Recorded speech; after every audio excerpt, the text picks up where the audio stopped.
عائشة بنت أبي بكر التيمية القرشية، ثالث زوجات الرسول صلى الله عليه وسلم، وإحدى أمهات المؤمنين، والتي لم يتزوج امرأة بكرا غيرها، وهي بنت الخليفة الأول للرسول صلى الله عليه وسلم أبي بكر بن أبي قحافة.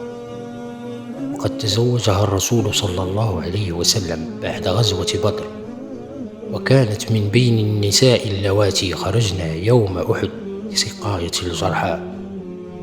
تهمت عائشة في حادثة الإفك إلى أن برأها الوحي بآيات قرآنية نزلت في ذلك. وقد كان لملازمة عائشة رضي الله عنها للرسول صلى الله عليه وسلم دورها في نقل الكثير من أحكام الدين الإسلامي والأحاديث النبوية، حتى قال الحاكم في المستدرك: إن ربع أحكام الشريعة نقلت عن السيدة عائشة. وكان أكابر الصحابة يسألونها فيه ما استشكل عليهم، وقد قال أبو موسى الأشعري: ما أشكل علينا أصحاب رسول الله صلى الله عليه وسلم حديث قط فسألنا عائشة إلا وجدنا عندها منه علما. وكانت ذات فصاحة وبلاغة، ما جعل الأحنف بن قيس يقول: سمعت خطبة أبي بكر الصديق وعمر بن الخطاب وعثمان بن عفان وعلي بن أبي طالب رضي الله عنهم والخلفاء هلم جرا إلى يوم هذا، فما سمعت الكلام من فم مخلوق أفخم ولا أحسن منه من فم عائشة رضي الله عنها. وتختلف نظرة أكبر طائفتين إسلاميتين إلى عائشة اختلافا ملحوظا، فبينما يجلها أهل السنة ويحيطونها بالحفاوة والتكريم، ينتقدها الشيعة الاثنا عشرية انتقادا كبيرا يصل عند طائفة واسعة منهم إلى حد اللعن والتبرؤ والسب، ويتهمونها بأعداء أهل البيت وبتسميم الرسول صلى الله عليه وسلم. وكان هذا التباين الواسع في النظرة سببا رئيسيا في توسيع الهوة بين أهل السنة والشيعة الاثنا عشرية، وعنصرا محوريا في الخلاف السني الشيعي. قد حاول بعض العلماء الشيعة القضاء على الفتنة، أصدروا العديد من الفتاوى الشرعية التي تحرم سب عائشة والصحابة أو التعرض لها بأي شكل مهين، معتبرين أن ذلك إهانة لشرف الرسول صلى الله عليه وسلم وخدمة لأعداء الإسلام. تنتمي عائشة رضي الله عنها إلى بنيتين، وهم بطن من قريش، وهي عائشة بنت أبي بكر، عبد الله بن أبي قحافة، عثمان بن عامر بن عمرو بن كعب بن سعد بن تيم بن مرة بن كعب. يلتقي نسبها مع النبي صلى الله عليه وسلم في مرة بن كعب، وأبوها هو أبو بكر الصديق خليفة الرسول صلى الله عليه وسلم، وصاحبه في رحلة هجرته من مكة إلى يثرب. وأمها أم رومان بنت عامر من بني مالك بن كنانة، أسلمت وهاجرت. ولعائشة من الإخوة عبد الرحمن، وهو أخوها لأمها وأبيها، وعبد الله وأسماء، وأمها قتيلة بنت عبد العزى العمارية، ومحمد، وأمه أسماء بنت عميس، وأم كلثوم، وأمها حبيبة بنت خارجة. وكانت عائشة تكن بأم عبد الله ابن أختها عبد الله بن الزبير. هناك خلاف حول تحديد تاريخ ميلاد عائشة بنت أبي بكر.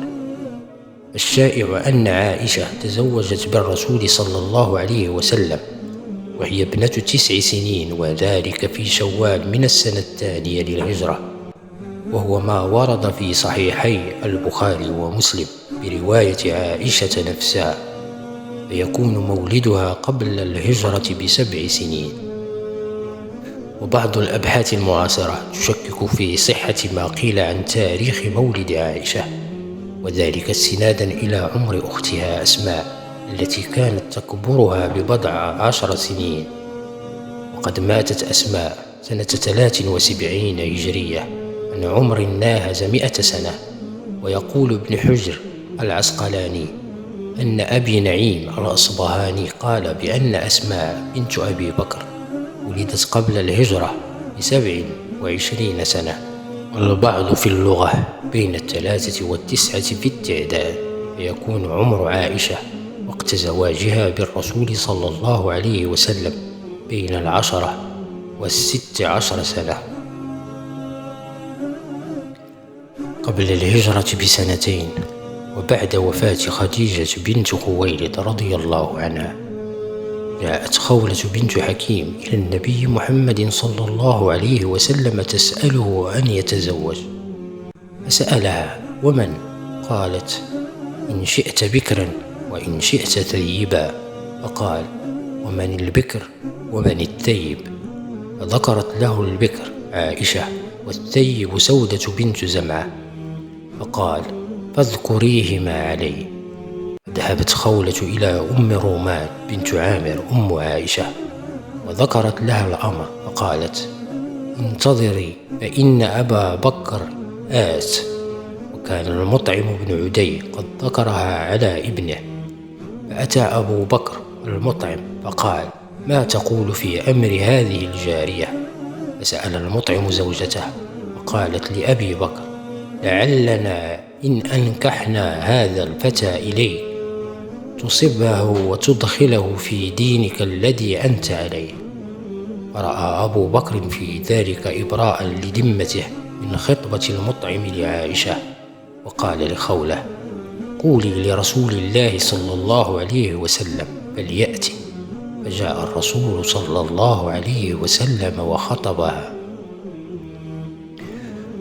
هاجرت عائشة إلى المدينة بعد هجرة النبي صلى الله عليه وسلم بصحبة طلحة بن عبيد الله وأخيها عبد الله وأمها أم رومان وأختها أسماء وزيد بن حارثة وأبي رافع مولى النبي صلى الله عليه وسلم وابنتي الرسول صلى الله عليه وسلم أم كلثوم وفاطمة وسودة بنت زمعة وأم أيمن وابنها أسامة بن زيد. وبنى الرسول صلى الله عليه وسلم بعائشة بعد غزوة بدر، فكانت عائشة تقول: تزوجني رسول الله صلى الله عليه وسلم في شوال وبنى بي في شوال، فأي نساء رسول الله صلى الله عليه وسلم كانت أحظى عنده مني.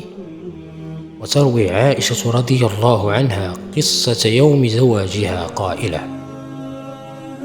قدمنا المدينة ووعكت سهرا فوفى شعري جميمة، فأتتني أم رومان وأنا على أرجوحة ومعي صواحبي، فصرخت بي فأتيتها وما أدري ما تريد بي، فأخذت بيدي فأوقفتني على الباب حتى ذهب نفسي، فأدخلتني بيتا فإذا نسوة من الأنصار فقلن: على الخير والبركة وعلى خير طائر، فأسلمتني إليهن فغسلن رأسي وأصلحنني، فلم يرعني إلا ورسول الله صلى الله عليه وسلم ضحى، فأسلمنني إليه. وقد وصفت عائشة جهاز حجرتها فقالت: